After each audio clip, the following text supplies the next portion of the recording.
เอาเด้อไอ้เจ้าสาวหอมแก้มเจ้าบ่าวเด้ออย่าช่วยเกินกว่าหันจะหน่อยเด็กหน่อยเป็นตาปอดตาก รรมการหนึ่งสองสาม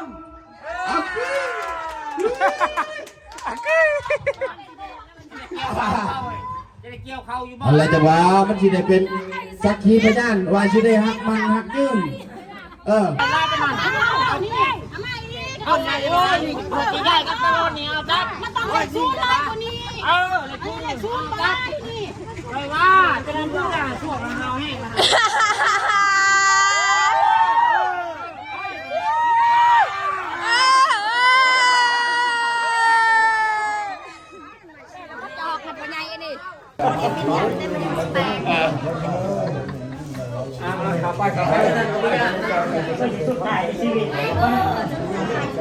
ไปในชีวิต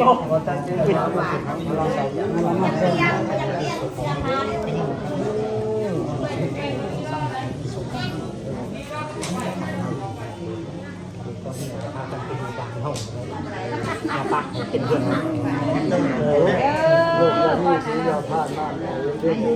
ใช่ดีละไม่ได้ให้มาพานมูมาดีกว่าการมาอยู่ที่ยังมันมาที่ทำรวมเวลาเด้อส่วนมาทำพวกนี้ครับผมจะไปหนึ่งจันสบายดีเด้อพี่น้องการใกล้สบายดีเนาะพี่น้องเบิดสุขทุกคนเนาะมื้อนี้ก็เป็นมื้อสันวันดีพี่น้องเป็นมื้อผูกแขนส่งผูกแขนเขาพักควันเนาะพี่น้องผูกแขนได้กันว่าเอาเมียแหละเนาะวันนี้ก็เป็นมื้อสันวันดีสันซะวันที่31พี่น้องดองกับพวกป้าบนไก่มาผูกแขนล้านเลยเด้อเชื่อใจดองกับพวกป้าบนไก่ต่อเช้ากับเบ้าแต่คุณไม่ไหวเพิ่มจำนวนคนได้แล้วบางเขา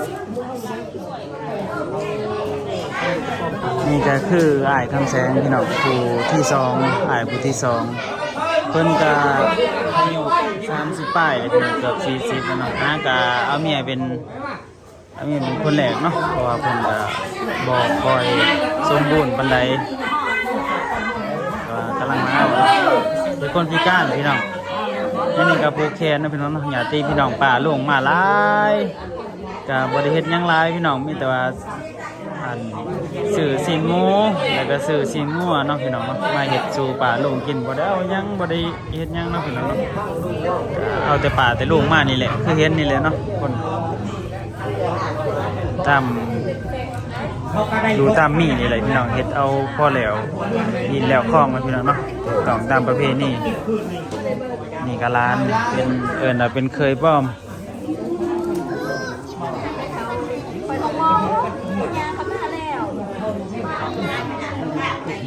นี่ก็มีคำแสง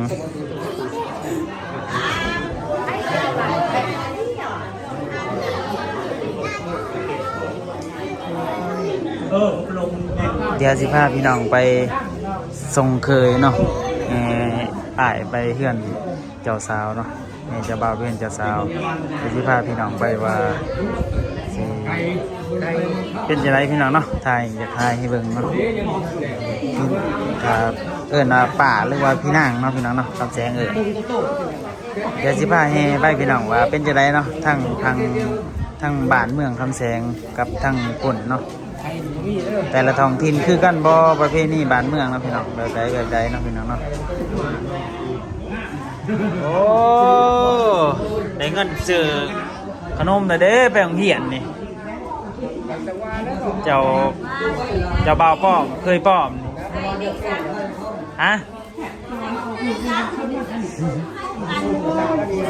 มันได้เงินไปโรงเรียนเลยเด้พูดมีใบ50ใบ50,000โอ้อ้าวนี่ก็เคยป้อมนี่ก็เป็นร้านเฮียนมอใดเลยนนม.1 ปีนี้เนาะ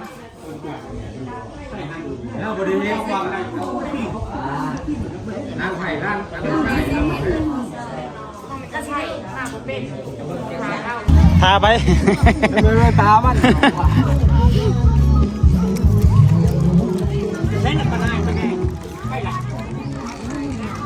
ไม่ใช่แหละพวกพรมพุ่มแผ่ดิ เขาแก้มทางพี่ เอาแกไปก่อนเลยเด้ เต่าแก้ไปหอดแล้ว อันนั้นมันก้างวงเอามาในก่อนเอาไปเบิดแห้ง เคยฮะก็ใจหอนเลย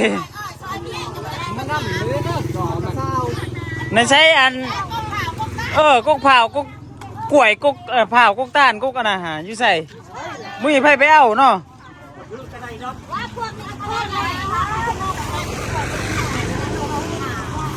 โก มือใส่ทงกับพระจักนี่แล้วกับพระจัก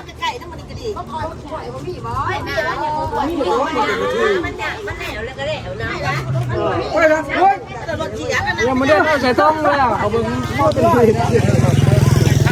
ยางแคมเด้อยางแคมเด้อ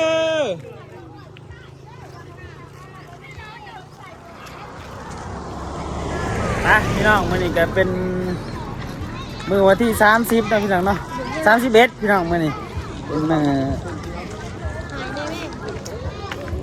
เขาไหนแน่น้อย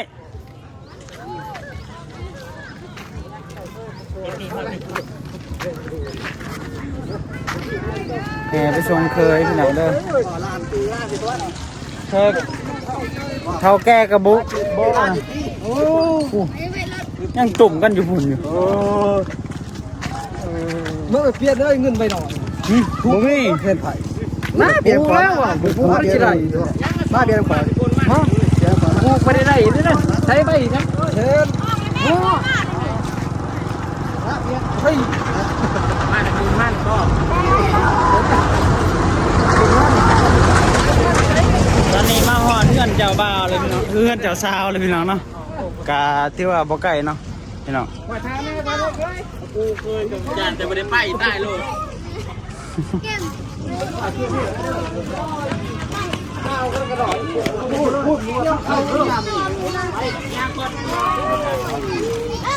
อันนี้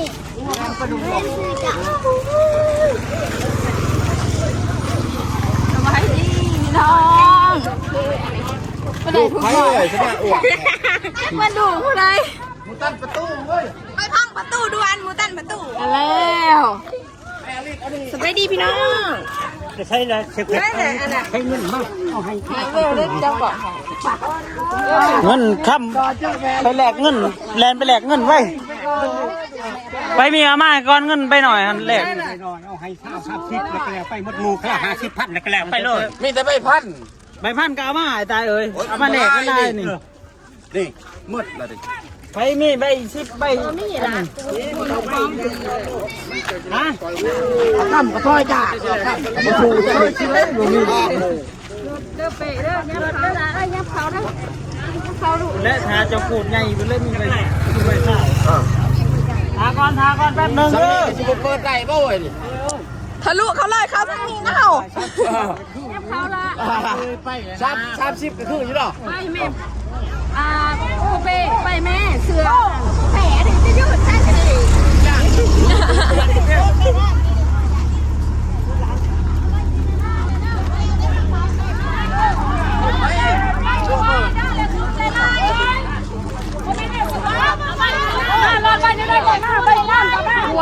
ไม่ค่อยตัวเดียวเร็วไม่ทั้งสองนะไม่เล็กซูนเลยไม่เล็กซูนเลยฮันไม่คนบ้านั่นบ้าไม่คนบ้า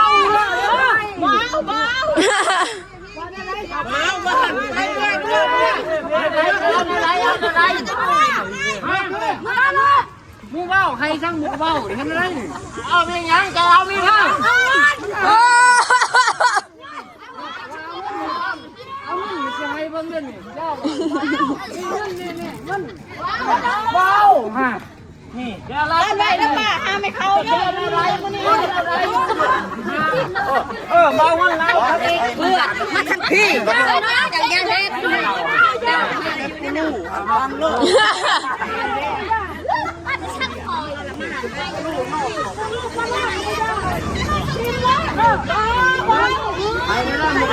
คนเอามาไม่หาชิ้นเดียวคนเอาไปเปลี่ยนเอาจับนี่จับคุณชิดยืนที่มือจับนี่คือว่าเดินปั้นกันบันไดได้กันมัน เอาไหนโอ้ยนี่ใหญ่ก็โตเนี่ยเอาจับมันต้องให้ชูร้ายกว่านี้เลยชูร้ายนี่ไปว่าจะนำผู้ด่าช่วงเราให้มา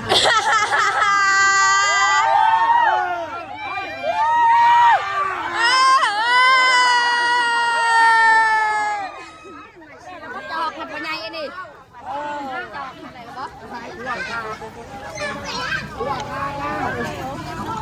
มาแล้วเนี่ยเกิดเป็นใครละคะมาขึ้นไปก่อนว่าอยู่น้ำลังก่อนยายอ้วนมาไม่ได้เข้าไม่ได้ออกเลยชี้กันอยู่ดีแล้วพี่เจ้า หมอเพื่อนจะสาวเลยพี่น้อง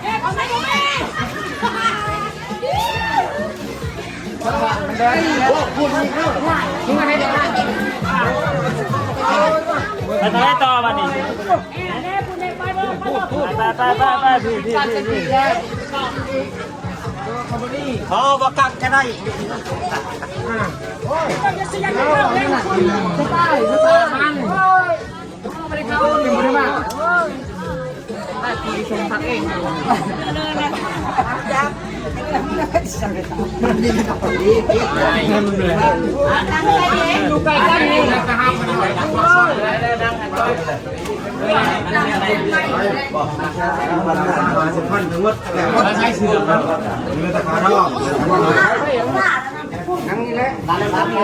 เขาหรอ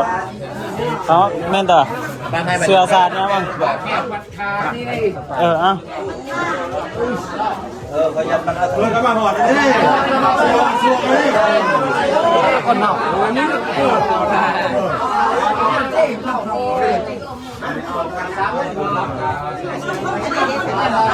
ก็คุณแม่มีกระดาษแทนเขาไม่ได้แล้วไปส่งเขาขึ้นนี่ส่งห่านเขาแล้วป่ายก็ยังบอก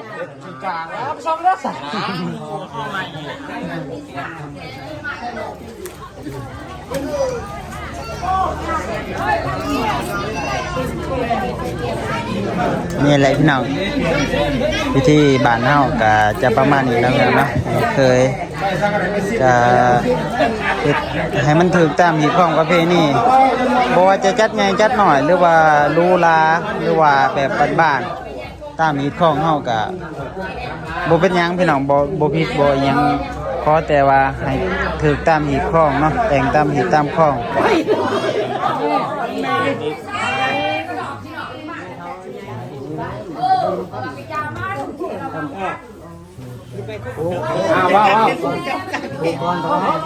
ตอนนี้ก็มาหอเพื่อนเจ้าสาวแล้วตอนนี้ก็ให้เจ้าสาวขอเข้ามาโปรดต้าน้องเขาเกสอนตามมีข้องประเพณีก่อนผูกแขนก่อนเขาประควัน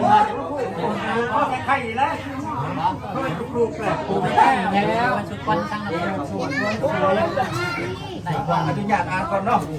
ผูกแขนบอกก่อนแล้วมันแค่แล้วเลยที่โอ้เปลี่ยนเอาแค่นี้เส้นไม่ได้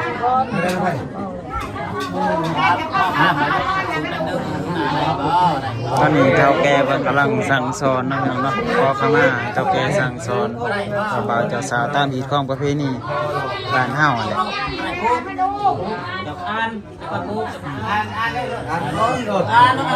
เอาพักมาเด้อ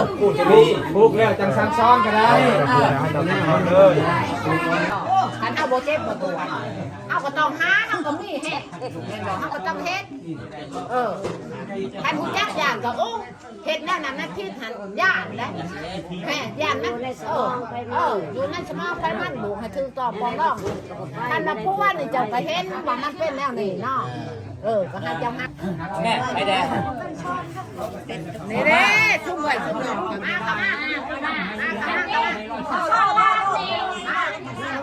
เห็นที่ไหม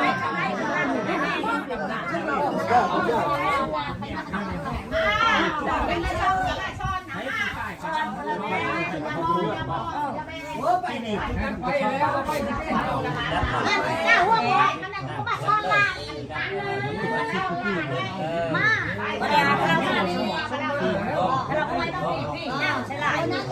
เนาะ ได้เราเป็นคนมีแต่ทำไมมาเลย เข้าร้านเนาะร้าน ถ้า เนา คนเรา ะ ตัด ที ใจ นี้เนาะก็ได้ที่รับมือถือนี่กันแล้วเป็นคนเยี่ยมเนี่ยเราลูก ใช่เอง งานคนดีคอยแม่ เนี่ เนี่ย ยจะมา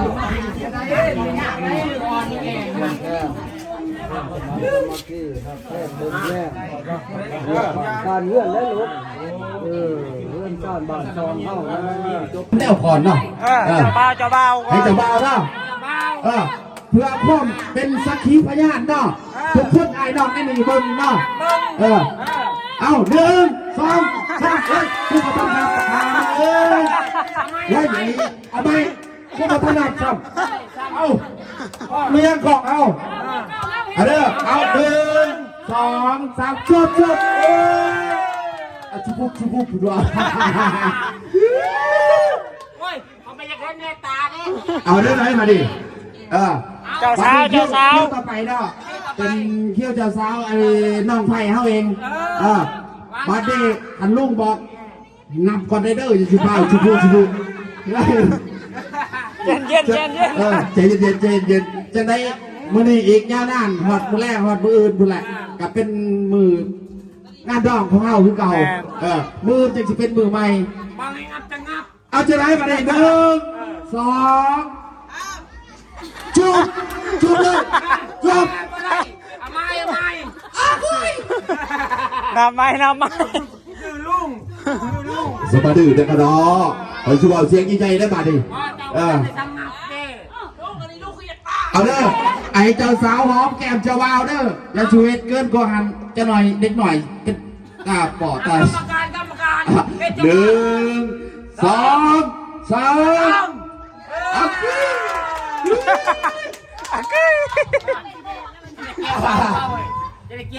อะไรจะว่ามันสิได้เป็นสักขีพยานว่าสิได้ฮักมันฮักยืนบ่เห็นจังไดเอาอีกบาทนึงบอกเอาปูเขาจะมาเตะปากคอยติจะเลยมันหายเสร็จแล้วได้เตะปากเอาเจ้าบ่าวอีกบาทนึงเด้อร้านเจ้าบ่เห็นน่ะเอาเจ้าบ่าวหอมแก้มเจ้าสาวอีกบาทนึง1 2 3เอาจุ๊บเจ้าสาวต่อเลยมาดิเขาสิ